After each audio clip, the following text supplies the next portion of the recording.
নবী যখন মদিনার প্রেসিডেন্ট ছিলেন ওই সময় নবীর কতকগুলো মন্ত্রী ছিল। এক নম্বর সাহাবী আবু বকরকে নবী ধর্মমন্ত্রীর দায়িত্ব দিলেন। জোরে কোন কি মন্ত্রী? ধর্মমন্ত্রী বোঝেন? হযরত ওমরকে আল্লাহর রাসূল বললেন তুমি হবে আইন মন্ত্রী। ওমর, তোমার শানে আল্লাহ কোরআনের 17টা আয়াত নাজিল করেছে, এ কারণেই তুমি হইলা আইন মন্ত্রী। সুবহানাল্লাহ। ওসমানকে ডাক দেওয়া বলো, ওসমান তুমি হবা অর্থমন্ত্রী, তুমি হইবা অর্থমন্ত্রী। আর হযরত আলীকে বুকের সঙ্গে চাপ দিয়ে বললেন, আলী রে, আমি তোমাকে 2টা মন্ত্রীর দায়িত্ব দিবার চাইছিলাম, একটা থাকবে গোপনে, একটা হলো প্রকাশ্যে। তুমি আলী প্রকাশ্য হলা আইন মন্ত্রী, আর গোপনে হইলা স্বরাষ্ট্রমন্ত্রী। ধরে কেন? সুবহানাল্লাহ। আপনারা খেয়াল করে শুনছেন, 1 নম্বর সাহাবীকে আল্লাহ রাসূল দিলেন ধর্মমন্ত্রী। ধরে কোন কি মন্ত্রী? আমাদের বাংলাদেশে যেই মন্ত্রীগুলো আছে, যেমন আপনাদের নওগাঁয় একটা মন্ত্রী আছে হলো খাদ্যমন্ত্রী। জোরে কোন কি মন্ত্রী? খাদ্যমন্ত্রী কয় 23 সাল দুর্ভিক্ষের বছর, অথচ আল্লাহ কোরআনে বলেন ওমা মিন দাব্বাতিন ফিল আরদি ইল্লা আলাল্লাহি রিজকুহা। দুর্ভিক্ষ হবে না রে পাগল, রেজেক দাতা স্বয়ং আমি আল্লাহ। দুনিয়ার এমন কোন বিচরণশীল প্রাণী নাই যার রেজেকের দায়িত্ব আমি আল্লাহ নেইনি। সুবহানাল্লাহ। আল্লাহ রাসূল বলেন দুর্ভিক্ষ যদি তোকে মুক্তি পাওয়ার চাও তাহলে তোমরা একটা আমল করো। সাধারণ মানুষকে আল্লাহ সালাম কেন দিল? রাসূল বলে আমিও জানি না রে, জিবরাইলও জানতো না, কিন্তু রাত্রেবেলা তদন্ত করে দেখেছি সবাই যখন ঘুমায় তোমার ঘরের ভিতর থেকে কান্নার শব্দ শোনা যায়। আবু বকর বলে ইয়া রাসূলুল্লাহ, আল্লাহ কোরআনে বলেছে মিনাল লাইলি ফাতাহাজ্জাত বিহি নাফিলাতাল লাক। রাতের এমন একটা অংশ আছে যে অংশে আল্লাহ বান্দার নিকটে আসে, বান্দা যা চায় ধৈর্য নিয়ে আল্লাহর কাছে, ওই নামাজের মাধ্যমে আল্লাহ তাই দিয়ে দেয়। আস্তাইনু বিসসবরি ওয়াসসালাত ইন্নাল্লাহা মা'আস সাবিরিন। হুজুর, তাহাজ্জুদের নামাজ শেষ করার পরে ফজরের আজান হতে এখনো কিছু সময় বাকি আছে। এই সময় আমি একটা মোরাকাবায় গেলাম। আবু বকর বলে রাসূলুল্লাহ, ওই মোরাকাবায় ডুবতে ডুবতে ডুবতে এমন একটা জায়গায় গেলাম গো রাসূল, কে যেন বলতেছে আজকে হাসরের ময়দানে সবাই নাজাত পাবে, আজকে হাসরের ময়দানে সবাই নাজাত পাবে, কিন্তু একজন গোলামকে আল্লাহ আটকায় দিবে, একজন গোলামকে আল্লাহ আটকায় দিবে। আমার এত ভয়, সে একজন পাপিষ্ঠ যদি আবু বকর হয়। ইয়া রাসূলুল্লাহ, এই ভয় আমি কাঁদতেছিলাম। সঙ্গে সঙ্গে আবু বকরকে বুকের মধ্যে নিয়ে কপালে চুমা দেবে, আবু বকর রে, তুমি জানো না এই মুহূর্তে ফেরেশতা জিবরাইল আমার কাছে তোমার জন্য খবর দিল, ইন্না আকরামাকুম ইনদাল্লাহি আতকাকুম। ওই ব্যক্তি সবচাইতে সম্মানিত হয়, আরশের আল্লাহ তাকেই সালাম দিবে যার কলিজায় সবচাইতে বেশি ভয়। এমন মানুষ হলেন ধর্মমন্ত্রী। সুবহানাল্লাহ কবেন না? আর আমাকে 90% মুসলমানের ধর্মমন্ত্রী আমরা চিনি না। আমাদের ধর্মমন্ত্রী কোনদিন বাইতুল মুকাররমে খুতবা দিবার পারলো না। ধরে কোন কথা কথা বল না কেন? আইনমন্ত্রী হযরত ওমর, ধরে আইনমন্ত্রী কি? আমাকে আইনমন্ত্রী খবর জানেন? গত দুর্গা পূজায় হিন্দুদের অনুষ্ঠানে যায় বলতেছে, তোমরা যখন দুর্গার কাছে যাবা আমার কথা একটু বলো। শালার চাপাত খালি জুতা মারা দরকার। কে রে তুই মুসলমান হয়ে দুর্গের কাছে তোর কথা বলা লাগবে কেন? আস্তাইনু বিস-সাবরি ওয়াস-সালাহ, ইয়্যাকা না'বুদু ওয়া ইয়্যাকা নাস্তাইন। আমরা গোলামি করি কার? তাহলে বলবো কার কাছে? কত সুন্দর কথা আল্লাহ সূরা ফাতিহার মধ্যে বলে দিচ্ছে। আর এমন নাস্তিককে আমাদের বাংলাদেশের আইন মন্ত্রী করা হচ্ছে। আর আল্লাহ কয়া হচ্ছে না, কয় ঠাকুরের কাছে যায় আমার কথা একটু কয়ো। আইন মন্ত্রী কেমন হযরত ওমর, তার সামান্য একটা সিমটম আপনাদের সামনে বলি। ইন্নাল্লাহা ইয়ামুরুকুম আন তু'আদ্দুল আমানাতি ইলা আহলিহা ওয়া ইযা হাকামতুম বাইনান নাস আন তাহকুমু বিল আদল। জোরে কোন সুবহানাল্লাহ। আল্লাহ রাসূল বলেন, ওসমান তোমার এই ভাই আজকে 3 দিন হলে না খেয়ে আছে। এই না খেয়ে থাকার কারণে দেহ এত দুর্বল, কিন্তু ঈমান মজবুত। সুবহানাল্লাহ কোন। হামাগুড়ি দিয়ে মসজিদের বারান্দায় সামনে কাতারে বসে গেছে, দাঁড়াবার চাচ্ছে কিন্তু পারতেছে না। আল্লাহ তোমাকে এত সম্পদ দিছে ওসমান। অর্থমন্ত্রী ওসমানকে রাসূল বলতেছেন, সেখান থেকে তোমার ভাইকে কিছু দেওয়া যায় না? যে ভাই 3টা দিন হলে না খেয়ে থাকার কারণে শরীর এত দুর্বল, তোমার সেই ভাইকে কিছু দেওয়া যায় না? ওসমান গনি চোখের পানি বের করে বলে, রাসূলুল্লাহ আমার ভাই 3 দিন হলে না খেয়ে আছে, এটা যদি আমি আগে জানতাম তাহলে নিজে না খাইয়া আমার ভাইয়ের বাড়িতে খাবার পৌঁছাতাম। সুবহানাল্লাহ ধরে কন। অর্থমন্ত্রী ওসমান বলতেছে যে আমার ওই ভাই আজকে 3 দিন হলে না খেয়ে আছে। কয়দিন? 3 দিন হলে না খাওয়ার কারণে কি খাড়া হওয়ার পারতেছে না, মসজিদের ডান সাইডে বসে আছে। এটা যদি আগে জানতাম তাহলে আমি নিজে না খাই আমার ভাইয়ের বাড়িতে খাবার পৌঁছায় দিতাম।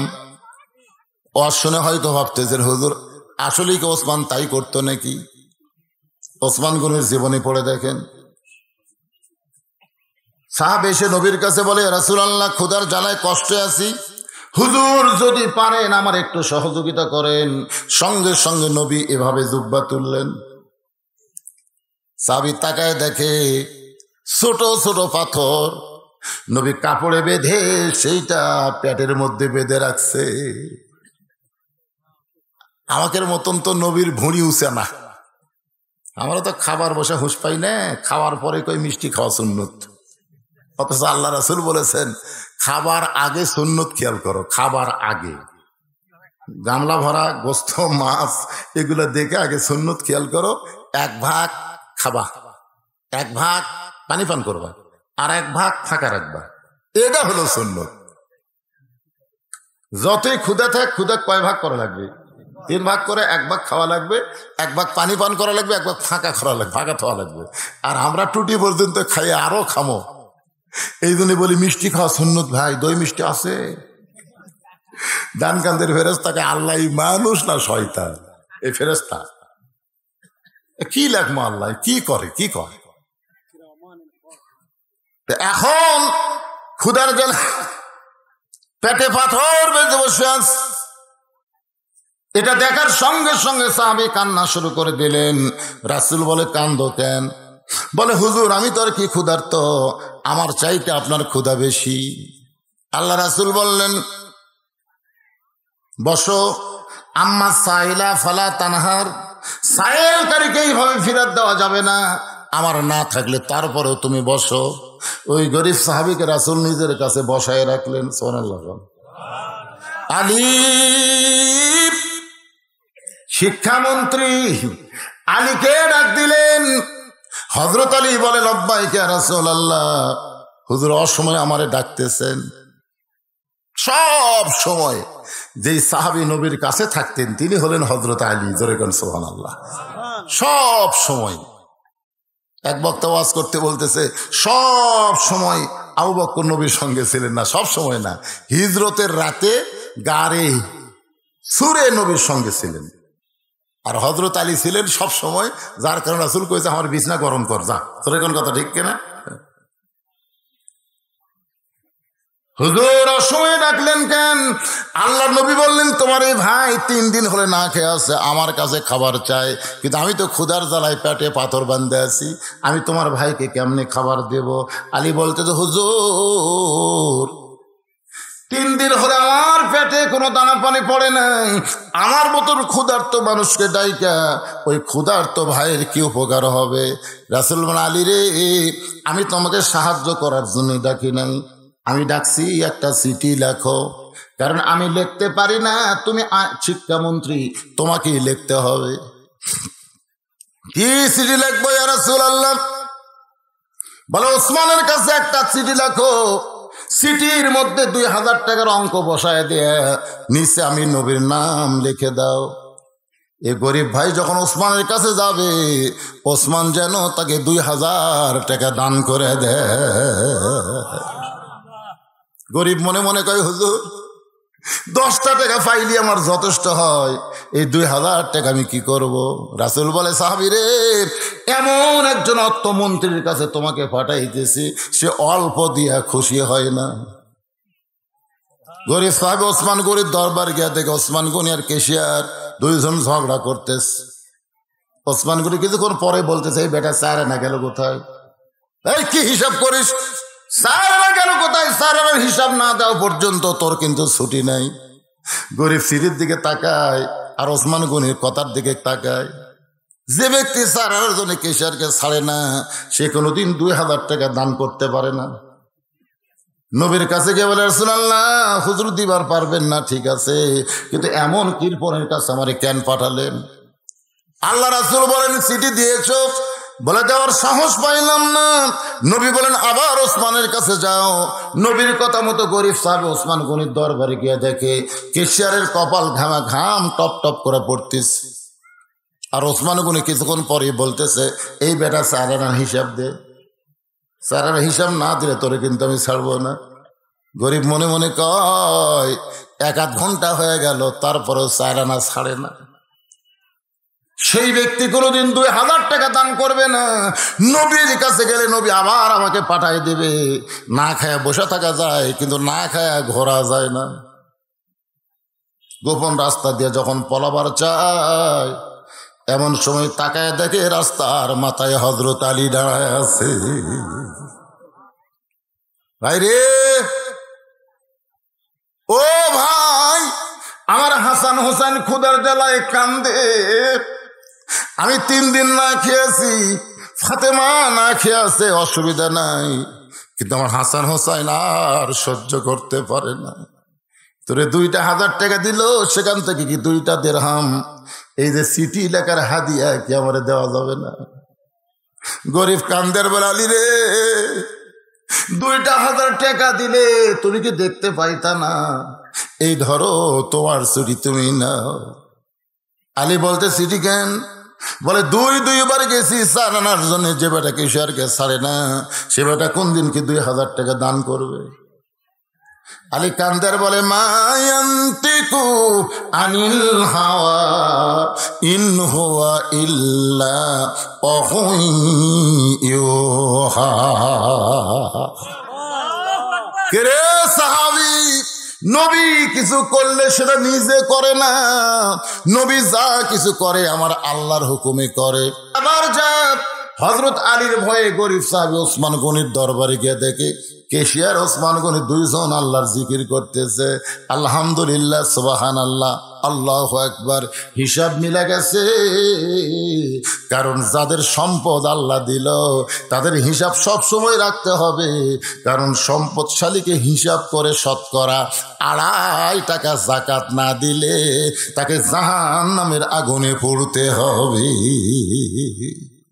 হিসাব করার দরকার আছে না নাই? ওসমান গনি 4 আনা হিসাব করার কারণ হলো এই 4 আনা হিসাবে গড়মিল হলে জাকাতে গড়মিল হবে, তাহলে ওসমানকে জাহান্নামে যাওয়া লাগবে এই ভয়ে। কিন্তু মিলে গেছে হিসাব। আল্লাহর শুকরিয়া আদায় করতেছে। এবার গরিব সাহাবী সালাম দেয়, ওসমানকে চিঠিখানা দেয়। ওসমান চিঠি দেখে পড়ে একটা চুম্বন দিয়ে বলে, ভাইজান এই চিঠি কে পাঠাইলো ভাই? গরিব বলতে, চিঠির নিচে আল্লাহর নবীর নাম লেখা আছে, ওই চিঠি আল্লাহর নবী পাঠাই দিছে। সঙ্গে সঙ্গে ওসমান গুলি চিঠিতে একটা চুম্বন দিয়ে বলে, ভাইজান এই চিঠি কে পাঠাইছে ভাই? গরিব বলতেছে, চিঠি নিচে আল্লাহর নবীর নাম লেখা আছে, চিঠি আল্লাহর নবী পাঠাই দিছে। সঙ্গে সঙ্গে ওসমান গুলো একটা চুম্বন দিয়ে বলে, ভাইজান এই চিঠি কে পাঠাইছে ভাই? গরিব মনে মনে কয়, সারানার জন্য কেশিয়ার কেসে বেটা ধরে। চিঠির মধ্যে 2000 টাকার অঙ্ক দেখা মাথা নষ্ট হয়ে গেছে। রাগ করে বলতেছে, আল্লাহর নবী এই চিঠি পাঠাইছে। ওসমান গুনি চিঠিতে একটা চুমা দিয়ে বলে, ভাইজান এই চিঠি কে পাঠাইছে ভাই? গরিব বলতে, তোর টাকার আমার দরকার নেই, বুঝতে পারছি রে, তুই সারানোর জন্য কেশিয়ারকে ছাড়িস না, 2000 টাকা তুই কেমনে দান করবি? কানতে কানতে নবীর কাছে গিয়ে বলে, রাসূল আল্লাহ, হুজুর আপনি দিবার পারবেন না ঠিক আছে, কিন্তু এমন মানুষের কাছে আমার কেন পাঠাইলেন? নবী চমকে গিয়ে বলে, আমার অর্থমন্ত্রীর খবর কি? বল, অর্থমন্ত্রী এত কৃপণ, চিঠি নেওয়ার পরে বারবার যখন শুনতে চাই, আমি আপনার নাম বলি আবার শুনতে চাই, আবার নাম বলি আবার শুনতে চাই, আবার নাম বলি, আবার যখন শুনবার চাইছে গো নবী, আমি বুঝবার পারছি সে আর দিবে না, এই কারণে আপনার কাছে নালিশ করতেছি। রাসূল কান্দের বলে, আল্লাহ ওসমান গুনিতে এমন হওয়ার কথা ছিল না, আল্লাহ আমার ওসমান কি সম্পদের মোহে পাগল হয়ে গেল? এই কথা বলে নবী তাকায় দেখে দরজায় 1 বস্তা টাকা নিয়ে ওসমান দাঁড়িয়ে আছে। আল্লাহ নবী বলে, ওসমান তোমার গরিব ভাইকে 2000 টাকা দান করার চিঠি লেগেছি, 1 বস্তা টাকা নিয়ে কেন দাঁড়াইছ? ওসমান বলে, ইয়া রাসূলুল্লাহ, হুজুর গো, আপনার চিঠি পাওয়ার সঙ্গে সঙ্গে আমি 2000 টাকা দান করার নিয়ত করেছি, আর নিয়ত করেছি আমার পবিত্র নবীর নাম যতবার বলবে, হুজুর আমার জীবনের চাইতো আপনাকে বেশি ভালোবাসি। কেউ যখন আপনার নাম আমার সামনে কয়, আমার কলিজা ভরে যায়। আমি নিয়ত করেছিলাম আমার ভাই যতবার আপনার পবিত্র নাম বলবে ততবার 2000 করে টাকা বাড়ায় দিব। এ পর্যন্ত আমার ভাই 3বার আপনার নাম বলার কারণে 6000, আর চিঠির কারণে 2000, 8000 টাকার বস্তা মাথায় করে নিয়ে আইছি, আপনার পবিত্র হাত দিয়ে আমার গরিব ভাইকে দান করে দেন। রাসূল মাটিতে বসে কান্না শুরু করে দিলেন। নবী কান্দের বলে, আল্লাহ পেটের ভিতরে থাকতে আমার বাবা মরে গেছে, 6 বছর বয়স আমার মা মরে গেছে, এই দুনিয়াতে কে বলে আমার ভালোবাসার মানুষ নাই, যে ওসমান আমার নাম শুনলে 2000 করে টাকা দেয়। এই গরিব নবী ওসমানকে কি দিবে আল্লাহ? আমার তো দেওয়ার কিছুই নাই। আল্লাহ বলে, হাবিব কাঁদবেন না, আপনাকে যে ভালোবাসে আমি আল্লাহকে সে ভালোবাসি। আপনাকে ভালোবাসার কারণে কিছু দিবার না পারলে কি হবে? আমি আল্লাহর জ্ঞানী ডিগ্রি আপনার ওসমানকে দিয়ে দিলাম। এমন একজন মানুষ হলেন অর্থমন্ত্রী, যে নবীর নাম শুনলে 2000 করে টাকা দান করে। আজকে সেই নবীর মহব্বতের এমন কোন পাগল আছেন, এই নবীর মাদ্রাসায় একটা জানলা দেওয়া লাগবে। বাইরে বাপ মা কবরে গেছে, দরজা নাই জানলা নাই, একটা জানলা দিয়ে আপনি আপনার বাবার জান্নাতের জানলা খুলে দেন, আপনার মায়ের কবরে আল্লাহ জান্নাতের জানলা খুলে দিবে। এমন কোন আল্লাহর পাগল আছেন, এই নবীর ঘর মাদ্রাসার ওযুখানা বানানোর জন্য 10,000 টাকা দিবেন। নবীর ঘর এতিমের মতন পড়ে আছে, আর শয়তানের ঘর প্রাইমারি 3 তলা 4 তলা বিল্ডিং হচ্ছে। মুসলমান, এই সরকার নবীর ঘর চালাবে না, আপনাদের মতন আল্লাহওয়ালা মানুষকে মাদ্রাসা চালাতে হবে। জোরে কোন ঠিক কিনা? ওরা প্রাইমারি হাই স্কুলের দায়িত্ব নিল, এই হাজার হাজার মানুষকে আমি বলবো, আজকে নবীর এতিম মাদ্রাসা, ফরকানিয়া মাদ্রাসা, এই মাদ্রাসার জন্য জানলা দরজা লাগবে। আপনাদের মধ্যে এমন কোন আশেকের রাসূল কি আছে হুজুর? আমার ঘরে জানলা আছে অথচ নবীর মাদ্রাসায় জানলা নাই। হুজুর কয়দিন পরে দুনিয়া থেকে চলে যাব, আমার বাপ মা কবরে গেছে, বাপ মার কবরকে জান্নাত বানানোর জন্যে এই নবীর ঘরে জানলা বাবদ আমি 5,000 টাকা দিয়ে দিলাম। এমন কোন আশিক রাসূল কি আপনাদের মাঝে আছে ভাই? আর নবীর নাম শুনলে 2,000 করে টাকা ওসমান বাড়ায় দেয়। সেই নবীর মহব্বতে 2,000 টাকা দিবেন। আমি দোয়া করে দিব আল্লাহ ওসমান গনির সঙ্গে যেন আপনাকে জান্নাত দিয়ে দেয়। এতগুলো মানুষের মধ্যে কারো মন কান্দে না? একটু চিন্তা হয় না রে? এই ও যে আমার ভাই হাত তুলছে, কি নাম বাবা?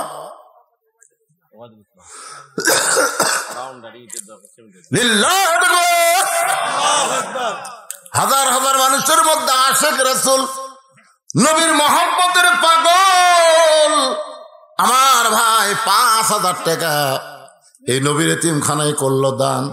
আল্লাহ দানকে কবুল করে নিয়া আশিক রাসূল হিসাবে তাকে কবুল করেন। জোরে বলে আমিন।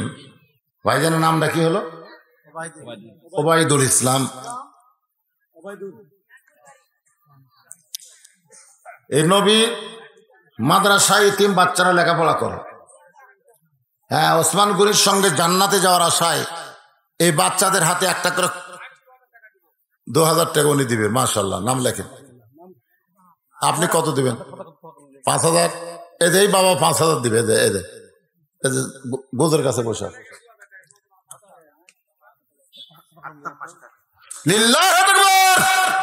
আল্লাহ এতগুলো মানুষের মধ্যে থেকে দাঁড়িয়ে দাঁড়িয়ে যারা টাকা দান করার ঘোষণা করতেছে, আল্লাহ ওসমান গনি রাদিয়াল্লাহু সঙ্গে তাদেরকে কবুল করো। আল্লাহুম্মা আমিন, আল্লাহুম্মা। এই যিনি 5,000 টাকা দিলে সেটা লিখছেন। আপনাদেরকে নগদ দেওয়ার জন্য আমি বলতেছি, কোরআন শরীফ, এই একটা করে কোরআন শরীফ মাত্র 500 টাকা। আপনি 500 টাকা দিবেন, একটা কোরআন দানের সওয়াব আল্লাহ দিয়ে দিবে। বাপ মার জন্য দেন। এই শীতের দিনে বাপ মা বাঁচা থাকলে একটা চাদর দেওয়া লাগতো না? কোন একটা চাদর কিনে দেওয়া লাগতো না? আজকে সেই বাপ মা কবরে গেছে, কবরে কত কষ্টে আছে, সেই কবরে যেন আল্লাহ রহমতের চাদর বিছাইয়ে দেয়। এই জন্য বাপ মার রুহের মাগফিরাতে একটা কোরআন শরীফ কোন আল্লাহর পাগলা দিবার পারেন। 500 টাকা দিলেই একটা কোরআন দানের সওয়াব আল্লাহ আপনার বাপ মার কবরে দিয়ে দিবে। না করে বসেন, সবাই বসেন। লা ইলাহা ইল্লাল্লাহ, লা ইলাহা ইল্লাল্লাহ, লা ইলাহা ইল্লাল্লাহ মুহাম্মাদুর রাসূলুল্লাহ। আল্লাহ নবী ওসমান, তোমার এই ভাই 3 দিন হলে না খেয়ে আছে। জোরে কোন কয়দিন? মনে আছে না ভুলে গেছেন? আল্লাহ তোমাকে এত সম্পদ দান করেছে। নবী কিন্তু কথাগুলো বলতেছে, খেয়াল করতেছেন না। আল্লাহ তোমাকে এত সম্পদ দান করেছে, আপনার বলতো সম্পদের মালিক কে? ওসমান না আল্লাহ? নবী যদি বলতেন ওসমান তুমি এত সম্পদের মালিক, এত সম্পদের মালিক, এ কথা রাসূল বলেনি। রাসূল বলেছে আল্লাহ তোমাকে এত সম্পদ দান করেছে। এখান থেকে আমাদের শিক্ষা হলো, আমরা কেউ সম্পদের মালিক না, সম্পদের মালিক কে? সবাই এক বাক্যে বলেন, সম্পদের মালিক কে? আল্লাহ। রাসূল বলেন ওই ব্যক্তি হলো সবচাইতে বড় মুনাফিক, আল্লাহ দেওয়া সম্পদকে নিজের বলে চালায় দেয়। এটা আমার বাড়ি, এটা আমার ঘর, এটা আমার জমি, এগুলো সব আমার রে। এলাকার মধ্যে পাও দেওয়ার জায়গা কারো নাই। 2 কান্দের 2 ফেরেশতাকে আল্লাহ এই শয়তান যা হাত দিয়ে সব দেখায়, এগুলো সব বলি হলে 1 নম্বর মুনাফিক রে। 1 নম্বর কি? পরের জায়গা, পরের জমি, ঘর বানায় আমি রই, আমি কিন্তু জায়গার মালিক নই। বলতে হবে এই জায়গাগুলো, এই পুকুর, এই বাড়ি, এই জমি, এই টাকাগুলো আল্লাহ আমাকে দেখাশোনার দায়িত্ব দিছে। জোরে কান কি শোনার? এই পুকুর আমি দেখাশোনা করি, এই বাড়ি আমি দেখাশোনা করি, মালিক আমি না। মালিক আমি? আমার পরে আবার কে আসতেছে? আমার ছেলে, তারপর আবার কে? আমার লাতি। তাহলে মালিক কেমনে হলাম? এই জন্যে খুব মনোযোগ দিয়ে কথাগুলো শুনবেন। রাসূল বলে ওসমান আল্লাহ তোমাকে এত সম্পদ দান করেছে, সেখান থেকে তোমার গরিব ভাইকে কিছু দিলে তাকে আর না খেয়ে থাকা লাগতো না। ওসমান গনি বললেন আমার ভাই না খেয়ে আছে, আমার ভাই না খেয়ে আছে 3 দিন, এইটা যদি আমি জানতাম তাহলে আমি না খাইয়া আমার ভাইয়ের বাড়িতে খাবার পৌঁছায় দিতাম। রাসূল বললেন আলহামদুলিল্লাহ। এই দুর্বল সাহাবী, আসরের নামাজের পরে আবার ওসমানের বাড়িতে যাও। ওসমান এমন দেওয়া দিবে তোমার আর না খায়া থাকা লাগবে না। এখনকার মতো তুমি বসায় নামাজ পড়ো। বসা নামাজ আর চেয়ারে বসা নামাজ এক। যেরকম বসার মধ্যে কি আছে? ভদ্রতা আছে, কিন্তু চেয়ারে বসা অহংকার আছে, আছে না নাই? কোন জায়গার কথা বলতেছি? মসজিদের কথা। হ্যাঁ, আল্লাহ রাসূল বললেন আজকের মতো তুমি বসাই নামাজ পড়ো। নামাজ শেষ হওয়ার পরে তুমি ওসমানের বাড়ি যাবা। ওসমান এমন দেওয়া দিবে আর তোমার না খেয়ে থাকা লাগবে না।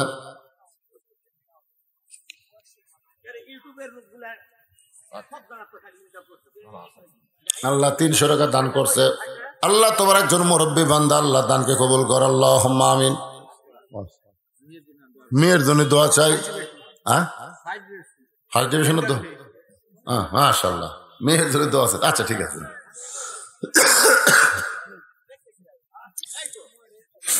কি বলতেছিলাম শোনেন। রাসূল বললেন নামাজ শেষ হয়ে গেলে ওসমানের বাড়ির যাবা। ওসমান এমন দেওয়া দিবে তোমার না খেয়ে থাকা লাগবে না। ওই সাহাবী ফোফায়ে ফোফায়ে কাঁদতেছে। আল্লাহ রাসূল বলে কান্দো কেন? কি জন্যে কান্দো? নামাজ শেষ হলে ওসমানের বাড়ির যাবা, এ কথা শুনে তুমি কান্না কেন শুরু করে দিলা? সাহাবী বলতেছে আস্তাইনু বিসসবরি ওয়াসসালাত ইন্নাল্লাহা মা'আস সাবিরিন। ওগো নবী, আপনারা শেষে কথাগুলো শুনতেছেন না, তাহলে এত লম্বা টাইম ওয়াজ শুনে কি হলো? শেষকার কথা না আসলে বুঝতে পারবেন না তো। যে আয়াতে কারিম নিয়ে আলোচনা হচ্ছে, খুব খেয়াল করেন। দুর্বল সাহাবী বলতেছে রাসূলুল্লাহ, নামাজের মধ্যে আমি বলি ইয়াকা নাবুদু ওয়া ইয়াকা নাস্তাইন, ইবাদত করি কার? সাহায্য চাই কার কাছে? 3 দিন হলে না খাওয়ার পরেও আমার ইমানের মধ্যে এমনও সেই পাওয়ার আছে, এমনও সেই শক্তি আছে, দরকার হলে আমি না খাইয়া খাইয়া মারা যাব, কিন্তু আমার আল্লাহর দরজা ছাড়া দুনিয়ার কোন ওসমানের দরজায় আমি যাব না। সুবহানাল্লাহ বললেন না? কি কইছে? 3 দিন হলে না খাইছে। কয়দিন? এখন আমার ইমান বলতেছে আল্লাহ আমাকে দিবে। কে দিবে? আল্লাহ দিবে। এখনো বলতেছে তো যতক্ষণ আমার ইমান বলবে আল্লাহ আমাকে দিবে, ততক্ষণ পর্যন্ত দরকার হলে আমি মরে যাব, কিন্তু আল্লাহ ছাড়া দুনিয়ার কোন ওসমানের দরজাতে আমি যাব না। আল্লাহ রাসূল বললেন আজকে নামাজ দেরিতে হবে। আল্লাহ রাসূল কি বললেন? কি বুঝতেছেন? আল্লাহ রাসূল বলেন আজকে নামাজ দেরিতে হবে। তাহলে বোঝা গেল ইমাম ইচ্ছা করলে নামাজ 2-4 মিনিট দেরি করে পড়াবার পারে। পারে কি পারে না? খালি ঘড়ির দিকে তাকালে হবে না তো। দেখ মুসলে হুজুর হুজুর হুজুর কি রে, নামাজের টাইম হয়ে গেছে, ইমাম কয় 5 মিনিট পরে হবি, আজকে 5 মিনিট আগে হবি। তোর কোন জায়গাত বাজে? আমি হলাম মসজিদের নেতা, আমি ইমাম। আল্লাহ রাসূল বললেন আজকে নামাজ দেরিতে হবে। কেন বললেন? ওই দুর্বল সাহাবীর কথা শুনেন। যে সাহাবী বলতেছে দরকার হলে না খাইয়া মরে যাব, আমার ইমান বলতেছে আল্লাহ আমাকে দিবে। যতক্ষণ পর্যন্ত আমার ইমান বলবে আল্লাহ দিবে, ততক্ষণ পর্যন্ত আল্লাহ ছাড়া দুনিয়ার ওসমানের কাছে আমি যাব না। এই কথা শুনে রাসূল মেহরাব থেকে দুর্বল সাহাবীর দিকে আসতেছে। ও যে বসে আছে, এই বসাটার কাছে রাসূল আসতেছে। সুবহানাল্লাহ। ওমর ফারুক রাসূলের জুব্বা টেনে ধরছে। আইন মন্ত্রী, আইন। রাসূলের জুব্বা টেনে ধরে বলতেছে হুজুর কি আইন নাই? আইন নাই? যার জুতার পরশে আল্লাহর আরশ ধন্য হয়ে গেছে, আর সেই নবী আমার কাছে যাবি কেন? ও আপনার কাছে আসবে, আসবার না পারলে আমি নিয়ে আসতেছি। আইন ঠিক আছে, এমনি আইন মন্ত্রী। নবীর জুব্বা ধরে বলতেছে রাসূলুল্লাহ হুজুর যার জুতার পরশে আল্লাহর আরশ ধন্য হয়ে গেছে, সেই নবী দুর্বলের কাছে কেন যাবে, বরং দুর্বলকে আপনার কাছে আনতেস। আল্লাহ রাসূল বলে, ওমর, তোমার দুইটা চোখ দিয়ে তুমি যাকে দুর্বল দেখতেছ, কিন্তু আমার চোখ দিয়ে তার এমন কিছু দেখতে পাই যার কারণে আমি নবী তার কাছে যাওয়ার হুকুম হয়ে গেছে। এক সাহাবী এসে ওর পিছন দিকে খাড়া হয়ে আছে। আসরের নামাজের পর রাসূল বলেন, ইজলিস ইয়া সাহাবী, বসো বসো। সাহাবী বলতে, হুজুর আপনার হুকুম তো বসা, কিন্তু বসলে তো কাম হচ্ছে না। বলে কেন? বলে আমি রাখাল তো, উট দুম্বা ছড়াই, বেলাল আজান দিলে তখন তাকে দৌড় দিই, কিন্তু আস্তে আস্তে এমন আমার অবস্থা, একেবারে শেষ কাতারে নামাজ পাই। নামাজের পরে যখন আপনি বসে আলোচনা করেন, তখন আমি বসে থেকে আপনার ওয়াজ শুনবার পাই, কিন্তু আপনার দেখবার পাই না হুজুর। এই জন্য দাঁড়িয়ে আপনার পবিত্র চেহারা দেখে আমার কলেজে একটু শান্তি পাচ্ছে হুজুর। হুজুর আমাকে বসতে বলেন না হুজুর। আল্লাহ রাসূল সঙ্গে সঙ্গে মেহরাব থেকে উঠে ওই রাখাল সাহাবীর কাছে গিয়া রাখালকে বুকের মধ্যে নেই। ইমাম গাজ্জালি বলেন, রে আশিকে রাসূলেরা, মদিনায় যাবার পাল্লা না, কি হয়েছে? পৃথিবীর যেখানেই থাকো নবীর প্রতি ইশক বাড়ায়া দাও, নবীর সুন্নাত আমল করো, দরুদ বেশি বেশি আমল করো। তুমি মদিনায় যাবার না পারলে কি হবে? মদিনার নবীকে আল্লাহ তোমার ভাঙ্গা বাড়িতে পৌঁছায়া দিবে। অনেকে মদিনায় যায়নি, কিন্তু রাসূলের পবিত্র চেহারা দেখছে। আছে না নাই? জোরে করে আছে না নাই? আমাকে বলছিল, হুজুর আপনি তো মদিনায় যাচ্ছেন, আমার সালামটা নবীকে দিবেন। ভ্যান চালায়। আমি কইলাম, পাগলা, আমি জীবনে প্রথম যাচ্ছি 11 সালে। এটি শুনেছি যে সালাম দেওয়ালে নাকি ঠেলা ঠেলি হয়। একটা স্যাদ আছে, স্যাদ বরাবর সালাম দিলে রাসূলের রওজা যায়। তো ভাই আমি তো কোনোদিন যাইনি রে, আমি প্রথম যাচ্ছি, এ ওয়াদা তোকে দিবার পারলাম না। কারণ ভ্যানালা বলতে, হুজুর চেয়ারম্যান বললো নি, আপনি যদি কোনো চেয়ারম্যান এই কথা বলতো তো আপনি এরকম সরাসরি বলতে পারতেন। আমি ভ্যানালা থেকে আমার সালাম দেওয়া যাবে না। আমি কইলাম, ভাইরে একটা আলেম মানুষ প্রথমে যাচ্ছি, যদি তোর কথা আর মনে না থাকে তাহলে তো আমি তো বিপদ পড়া যাবো। একটা কাম কর, তুই 5 ওয়াক্ত নামাজ পড়িস। হুজুর গরিব হওয়ার পারি, কিন্তু 5 ওয়াক্ত নামাজের জামাত ছাড়া আমি পড়ি না। আপনি কি মনে করছেন যেখানেই নামাজের আযান দিবি ভ্যান চাবি হবে মসজিদের যাবো? হুজুর তারও তো বাক্য আমি সামনে কাতারে পড়ার চেষ্টা করি। আমি বললাম, ভাই তাহলে এসব নামাজের পরে ওযু অবস্থায় তুই যে কোনো একটা দরুদের আমল কর। কোন দরুদ তুই ভালো পারিস? নামাজের মধ্যে যেটা কয় সেটা পারি, এসব সাল্লাল্লাহু আলাইহি সাল্লাম পারি, আরো কিছু দরুদ পারি। যে কোনো একটা দরুদ তুই আমল কর, দেখা যাক কি হয়। তোকে মদিনা যাওয়া লাগবে না, তোর সালাম আমাকে দেওয়া লাগবে না। আমারটা দিবেন না, এলাম অযথা একটা কথা বলতেছেন। যাই হোক, কথা বলে গেছি। আমি তো হজ করে চলে যাচ্ছি, আমার অফিসে কেবল বসছি। বর্ষার 2 দিন পরে দেখি 1 কেজি মিষ্টি নিয়ে আমি হাজির ওই ভ্যানালা। আমি বললাম, কে ভাই তুই আর বাড়িতে না যায় অফিসে আসিস কেন? এই বাড়িতে গেলে আপনি হয়তো মনে করবেন তার তসফি লিবার আছে, জায়নামাজ লিবার আছে, কুরমা খেজুর খাবার আছে, জমজমের পানি খাবার আছে, এই জন্য বাড়িতে যাইনি হুজুর। আমি একটা রিক্সাওয়ালা ভ্যানালা, আমি যাইনি হুজুর। যার কেউ পার্সেন্ট দিচ্ছেন তো আমাকে দেওয়া লাগবে না? আমি কে ভাই এত চেতে আছো কে? এটা কি কয় আপনাকে 1 কেজি মিষ্টি দেবার আইস? আমি বললাম, কেন মিষ্টি দেবার আইসো? যেই বলছি কেন, সঙ্গে সঙ্গে লোকটা আমাকে বুকের মধ্যে নিয়ে বলে, হুজুর আপনার কথা মতো দরুদের আমল করে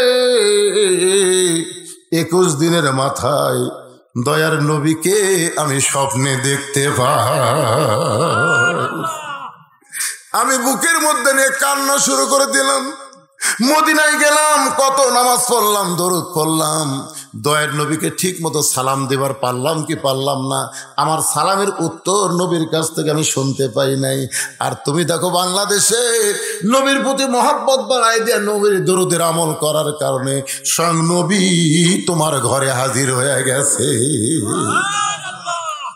ইমাম গাজ্জালি বলেন, রে দুনিয়ার মুসলমান, একটা রাখাল সাহাবী দরজায় দাঁড়িয়ে ভিতরে নবীকে যদি বার করে আনে নবীর বুকের মধ্যে ঢুকতে পারে। তুমি যেখানে থাকো নবীর এসকে বাড়ায়া দাও, নবীর তুমি মাথায় দিয়ে নবীর দাড়ি সুন্নত রাখো, নবীর প্রতি দরুদের আমল বেশি বেশি করো, নবীর তরিকা মোতাবেক চলো।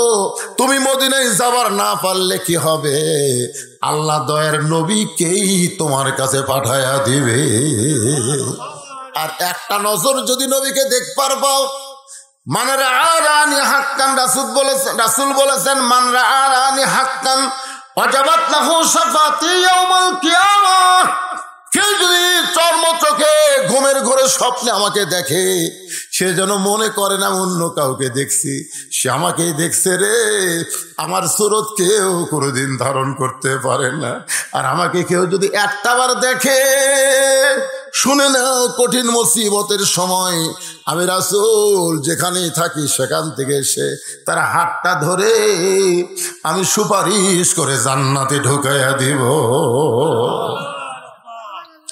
রাসূল বলে, ওমর তুমি যাকে দুর্বল সাহাবী বলতেছো, তুমি দুই চোখ দেখতেছো বলে একটাবার নজর করে দেখো, নজর করে দেখো। ইয়ানজুরু বিনুরিল্লাহ, ওমর ফারুক নজর করে দেখে, ইয়ানজুরু বিনুরিল্লাহ, ওমর ফারুক নজর করে দেখতেছে ওই দুর্বল সাহাবী দুর্বল না, তার দেহের মধ্যে ইমানের যে পাওয়ার, এই পাওয়ারটা আসমানের সূর্যের আলোতে হার মানাইয়া দিছে। আস্তাইনু বিস-সাবরি ওয়াস-সালাহ ইন্নাল্লাহা মা'আস-সাবিরিন। নামাজের মাধ্যমে আমরা যা চাবো, যদি চাওয়ার মতন চাইতে পারি আল্লাহ দিয়ে দিবে। যেরকম ঠিক কিনা? সূরা ফাতিহার মধ্যে সবকিছু আছে, কিন্তু এই জন্যে লা সালাতা ইল্লা বিফাতিহাতিল কিতাব, নামাজ হবে না সূরা ফাতিহা বাদ দিলে। এখন আপনারা হয়তো চিন্তা করতেছেন, হুজুর আমরা তো হানাফি মাযহাব, আমরা তো সূরা ফাতিহা পড়ি না। আপনি একা একা যখন নামাজ পড়েন ধর সূরা ফাতিহা পড়েন না? ধরেন পড়ে কি পড়েন না? যখন আসর এবং জোহর নামাজ পড়বেন তখন ইমাম সাহেব যে সূরা ফাতিহা পড়তেছে এটা তো আপনি শুনবার পাচ্ছেন না। আল্লাহ কোরআনে বলেছেন ওয়াইজা কুরিয়াল কোরআনু ফাসতামিউ লাহু ওয়া আনসিতু লাআল্লাকুম তুরহামুন। যখন কেউ কোরআন পড়ে তুমি আর কোরআন পড়ো না, বরং ওই পড়াটা তুমি চুপ থেকে শ্রবণ করো। যে পড়ছে এবং শুনেছে উভয়কে আল্লাহ সমান দিয়ে দিবে। ধরে কেন সুবহানাল্লাহ। কিন্তু আসরের নামাজ আর জোহরের নামাজ ইমাম যে সূরা ফাতিহা পড়তেছে এটাকে আপনি শুনবার পাচ্ছেন, তো চুপ করে থাকবেন কেন? শুনবারই পাচ্ছেন না, আপনি তখন সূরা ফাতিহা পড়বেন, জোরের সূরা ফাতিহা পড়বেন। অন্য সূরা না পড়লে সমস্যা নেই, কিন্তু সূরা ফাতিহা ছাড়া নামাজ হবে না। কারণ সূরা ফাতিহার মধ্যে এমন কিছু বিষয় আছে, সব কিছু সূরা ফাতিহা। এই জন্য সূরা ফাতিহাকে বলা হয়েছে উম্মুল কোরআন, উম্মুল কোরআনের মা, কোরআনের মা। তা আমি ওটা রাজশাহী বাগমারার মধ্যে ওয়াজ করতেছিলাম, আহলে হাদিস এলাকা। তখন একজন বলতেছে, হুজুর সূরা ফাতিহা যদি কোরআনের মা হয় তাহলে কোরআনের বাপ কোন সূরা? আমি বললাম, কে রে ভাই, আমি তো খুঁজে খাজা আজ পর্যন্ত বাপ কোন সূরা পাইনি। 114টা সূরার মধ্যে কোন সূরা কোরআনের বাপ? আমি তো পাইনি। হুজুর তাহলে মা আছে বাপ নাই, এটা কেমন কথা?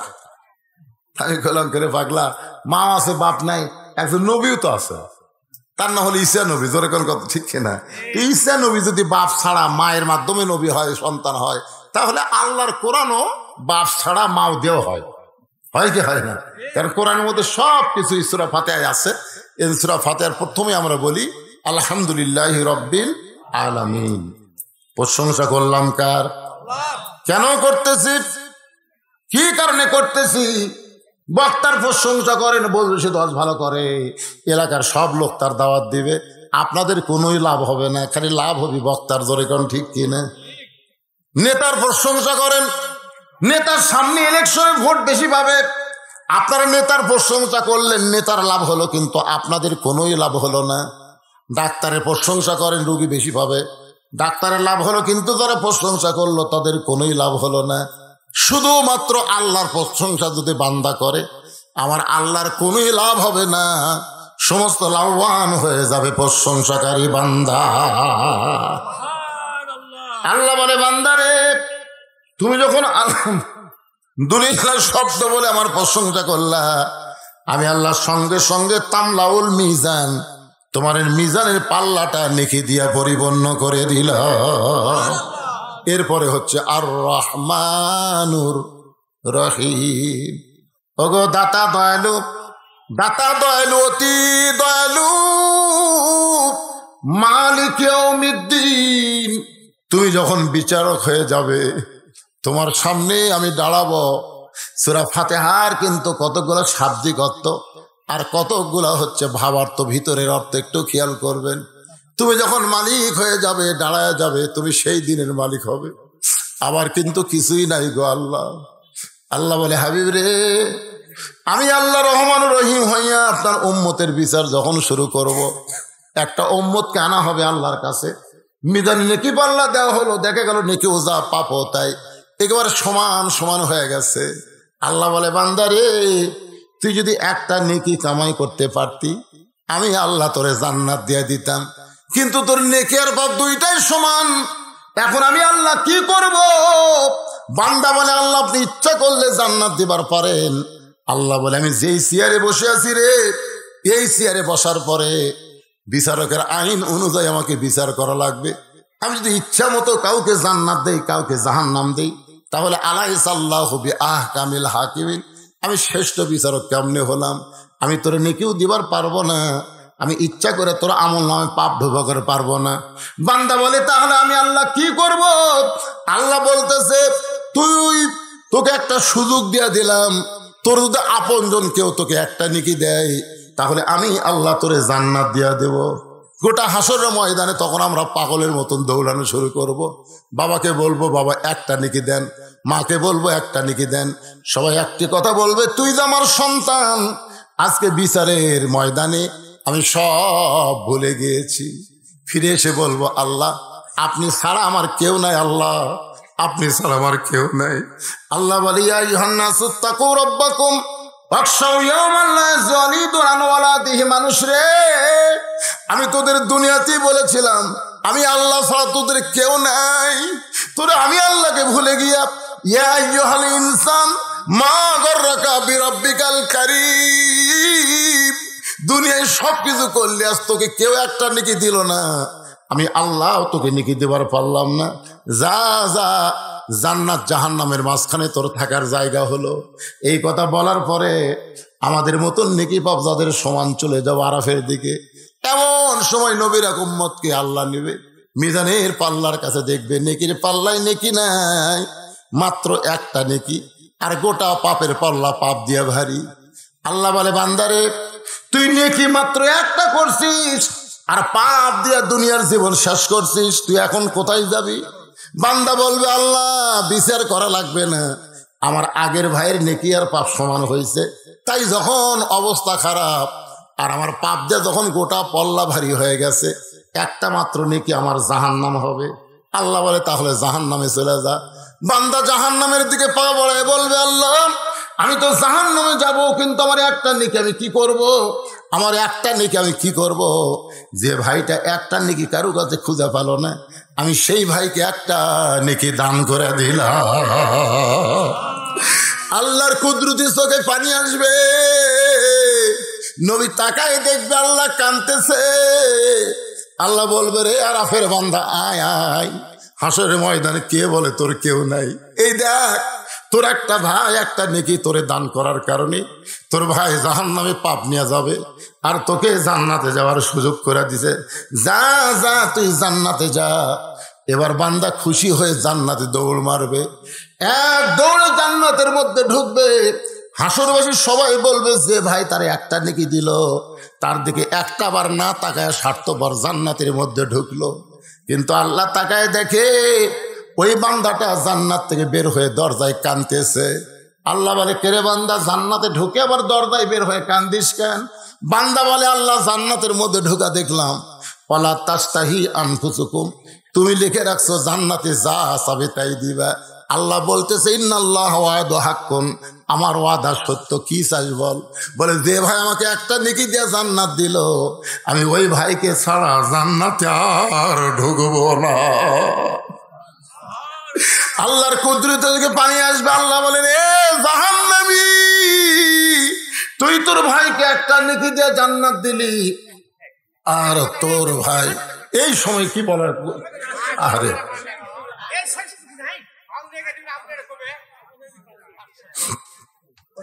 একটু জিকির করেন লা ইলাহা, কি বলছে কি কর,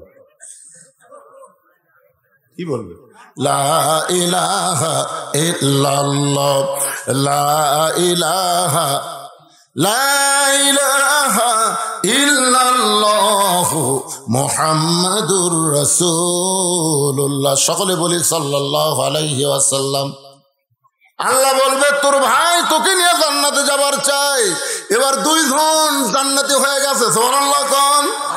আপনার বলেন তো এগুলা জান্নাত কে দিচ্ছে? আল্লাহ কিন্তু দিচ্ছে, কিন্তু আল্লাহ নিজের ঘাড়ে চাপাচ্ছে না, সুবহানাল্লাহ। এবার নবীর একজন উম্মতকে নিয়ে আসবে, নবী খালি ফ্যাল ফ্যাল করে তাকায় দেখবে, মিজানের কাছে নিয়ে যাওয়া হবে, নেকির পাল্লায় একটাও নেকি নাই, পাপের পাল্লায় পাপ দিয়া ভারী। আল্লাহ কয় কে রে, তোর কিছুই নাই?